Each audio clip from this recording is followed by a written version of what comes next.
운동 후에 발생하는 근육의 통증에 대해서 흔히 알이 배겼다는 표현을 자주 사용하곤 합니다. 마치 근육 사이사이에 알갱이들이 빼곡하게 들어찬 느낌 때문에 그런 말을 쓰는 것 같아요. 그래서 이것을 근육통이라고 하기도 하고, 학계에서는 정확한 용어로 지연성 근육통, 즉 DOMS, 돔스라고도 합니다. 저는 주변에서 이 근육통에 대한 잘못된 이해와 대처 때문에 마치 상처 위에 소금을 뿌리는 것처럼 불필요한 고통을 몸부림치며 견뎌내거나, 심한 경우에는 자신의 몸을 짓밟고 파괴하는 행위에 가까울 정도로 혹사시키는 상황을 자주 보아왔습니다. 물론 근육통은 운동을 하는 모든 사람들이 피해갈 수 없는 과정입니다. 그러나 운동 후에 발생하는 근육의 통증을 단순히 성장통으로만 치부하면서 고통이 클수록 운동의 효과가 크다고 착각을 하기도 해요. 근육통이 강도 높은 운동의 훈장과도 같은 결과일 수도 있지만 그 통증의 깊이가 반드시 운동의 효과를 대변하지는 않습니다. 심지어 고집스럽게 근육의 통증을 무시한 채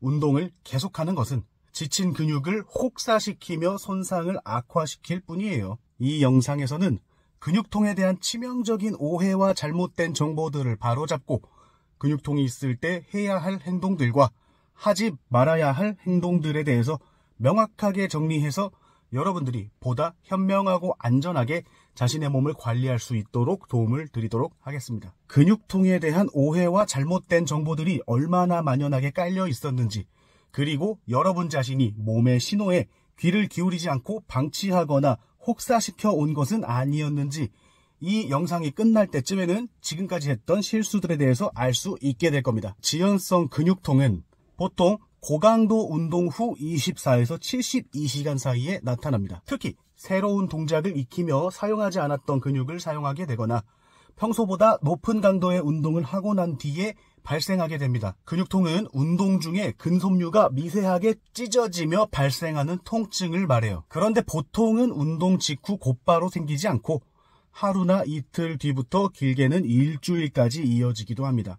근섬유의 손상 이후 신체는 이를 수리하기 위해 염증 반응을 일으키기 시작해요. 이 과정에서 손상된 근육 주변으로 백혈구와 염증 매개체가 모여서 통증과 붓기를 유발하게 됩니다. 염증 매개체와 함께 화학물질인 캐모마인은 신경 종말을 자극해 통증을 일으키는데, 이것이 우리가 느끼는 근육의 통증임과 동시에 근육이 회복되는 신호로 작용하기도 합니다. 결과적으로 근육은 손상 부위를 수리하면서 더 강하게 재생되고 같은 수준의 스트레스에 더 잘 대응할 수 있게 됩니다. 그리고 우리는 이것을 초과 회복이라고 해요. 지연성 근육통은 근육의 성장과 강화에 자연스러운 과정이고 일부이며, 새로운 동작과 높은 강도의 운동에 근육이 적응하고 나면 점점 줄어들게 되는 걸 느낄 수 있을 겁니다. 우리가 근육통이 있을 때 절대 하지 말아야 할 것들과 반드시 해야 될 것들을 알기 전에 어떤 잘못된 정보들이 있었는지를 먼저 알아야 됩니다. 첫 번째, 근육통이 심할수록 운동 효과가 더 크다. 많은 사람들이 근육통의 정도가 운동의 강도나 효과를 나타내는 지표라고 생각을 하고 있지만 이것이야말로 가장 큰 오해가 아닐 수 없습니다. 물론 지연성 근육통은 새로운 운동이나 강도 높은 운동 후에 일시적으로 발생할 수 있지만 운동을 소화하는 사람의 상태에 따라서 상대적으로 다르게 나타나기 때문에 반드시 근육통의 정도가 근육의 성장이나 운동의 효과를 직접적으로 나타낸다고 볼 수는 없어요. 같은 동작을 하더라도 누군가에겐 통증이 강하게 올 수 있고 또 누군가에겐 통증이 약하게 올 수 있습니다. 그리고 아무리 신체가 잘 적응되고 단련된 사람이라고 할지라도 익숙하지 않은 동작을 하거나 사용하지 않았던 근육을 사용했을 때 강한 근육통이 오기도 해요. 두 번째, 근육통도 통증이니 부상이다. 근육통은 근육이 미세하게 손상되고 회복하는 과정의 일부일 수 있지만 이것이 근육이 심각하게 손상되었다는 것을 의미하진 않습니다. 근육통은 손상과 회복이 충분히 예측 가능한 지극히 정상적인 적응 과정의 일부로 볼 수 있습니다. 세 번째, 근육통은 운동 후에 바로 발생한다. 지연성 근육통이라는 이름이 우리에게 알려주듯이 근육통은 운동 후에 즉시 발생하지 않고 보통 24시간에서 72시간 이후에 나타납니다. 저는 이것을 조금 더 이해하기 쉽게 이틀 뒤에 나타나서 일주일 안에 사라진다고 표현을 합니다. 정도에 따라 다르겠지만 다음날 오는 근육통은 조금 약한 근육통이기도 하고 이틀이나 3일 뒤에 오는 근육통은 조금 더 강한 근육통이기도 해요. 만약에 운동 중이나 운동 직후에 근육에 통증이 발생한다면 그것은 근육통이라고 보기보다는 근육의 과사용이나 급성 손상과 같은 다른 원인을 의심해 봐야 할 수 있어요. 특히 툭, 빡, 뻑 하는 느낌이 났다거나 욱신 뻐근이 아닌 시큰 찌릿에 가까운 통증이면 그때는 당장 운동을 멈춰야 됩니다. 네 번째, 근육통을 무시하고 계속 운동을 해도 괜찮다? 그럼에도 근육통은 염증과 통증이 수반되는 과정이기 때문에 그 상태에서 무리해서 운동을 계속하는 것보다는 충분한 휴식과 회복을 통해서 더 강한 상태로 재생될 수 있게 해야 됩니다. 소림사에서 금강불개 소련하듯이 알은 알로 풀어야 한다는 어마어마한 이론은 이제 잊으시기 바랍니다. 다섯 번째, 근육통을 피하기 위해서는 운동을 하지 않아야 한다? 어떻게 보면 극심한 근육통을 겪어야 하는 과정을 피하기 위해서 운동을 하지 않는 것이 해결책처럼 보일 수 있어요. 하지만 운동을 한다고 해서 반드시 근육통이 생기는 것은 아닙니다. 몸 상태를 적절하게 진단하고 운동 강도를 점진적으로 증가할 수 있는 계획을 갖고 접근한다면 충분히 근육통을 피해서 신체를 강화할 수 있게 됩니다. 부상이나 수술에서 회복하여 재활 단계에 있는 사람 또는 신체가 약한 어르신의 경우 반드시 그렇게 접근을 해야겠죠. 앞에서 언급한 5가지 오해들을 바탕으로 절대 하지 말아야 할 3가지를 정리하면 다음과 같습니다. 첫 번째, 고강도로 운동 계속하기. 근육통이 있는 상태에서 고강도로 운동을 계속하는 것은 근육의 회복을 방해하고 손상을 더욱 악화시키는 행동이 될 수 있습니다. 너무나 당연하게도 근육통으로 인해 염증 반응이 생긴 부위를 다시 강하게 운동하는 것은 근육 회복 과정을 방해하고 통증을 증가시키기 마련입니다.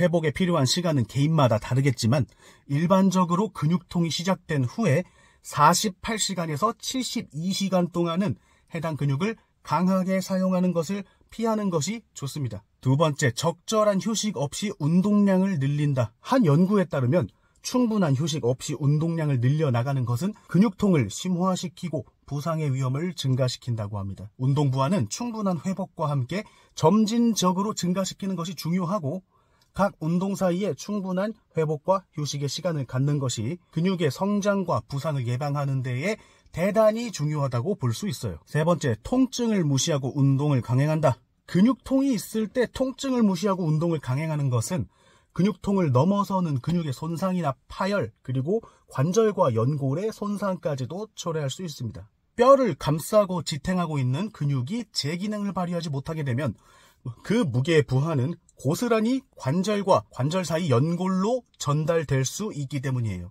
통증은 몸이 보내는 신호이기 때문에 절대로 이것을 무시하지 않고 적절하게 대응하는 것이 중요합니다. 평소와 다른 통증이 계속되거나 악화된다고 느껴지면 지체하지 말고 의사선생님 진료를 받는 것이 중요해요. 지금까지 저의 운동 플레이어와 코치로서의 경험을 뒤돌아 보았을 때 의사선생님 말 잘 들어서 늦게 나은 적 없습니다. 대부분 늦게 낫거나 안 낫는 경우는 의사선생님 말을 제대로 듣지 않았기 때문이에요. 이어서 근육통이 있을 때 꼭 해야 될 3가지를 정리해 볼게요. 첫 번째, 적절한 수분 섭취. 탈수는 근육통을 악화시킬 수 있습니다. 근육은 적절한 수분 공급을 통해서 기능이 최적화되고 손상 이후의 회복을 지원할 수 있게 돼요. 근육의 대부분인 70에서 80% 이상이 수분으로 구성되어 있다는 점을 감안하면 수분 섭취의 중요성은 2번, 3번 강조해도 모자라지 않습니다. 미국 국립보건원 NIH는 운동을 하는 성인에게 하루 최소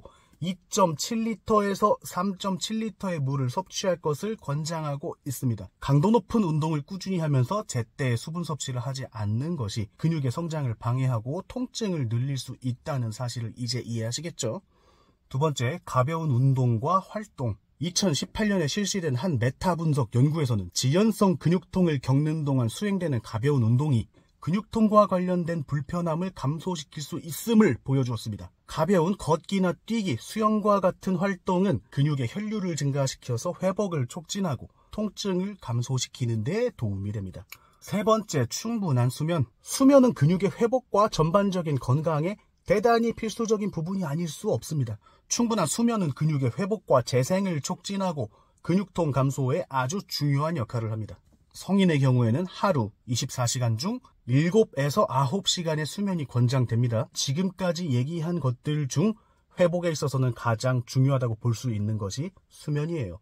여러분은 설마 좋은 몸을 가꾸고 만들기 위해서 강도 높은 운동과 철저한 식단 관리를 하면서도 근육의 통증을 무시하고 있었던 건 아니겠죠. 근육의 통증이란 곧 휴식이 필요하다는 의미이고 오직 휴식을 통해서만 근육이 회복하고 성장할 수 있다는 사실을 알 수 있게 되었습니다. 다시 말해 운동과 영양 못지않게 휴식 또한 신체의 바른 성장을 위해서 대단히 중요하다는 점을 강조합니다.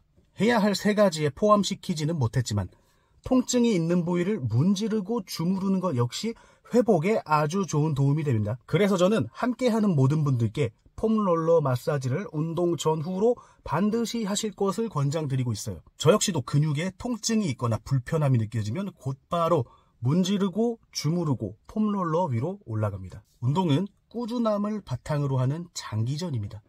그리고 그 꾸준함이란 적절한 쉼표와 마침표를 동반할 때 완성돼요. 충분한 휴식과 회복이 없이는 절대 어떤 것도 오래 갈 수 없습니다. 우리가 핸드폰은 꼬박꼬박 제때 충전하면서 자신의 몸은 너무 혹사시키고 있는 건 아닌지 고민하는 기회가 될 수 있기를 바라겠습니다.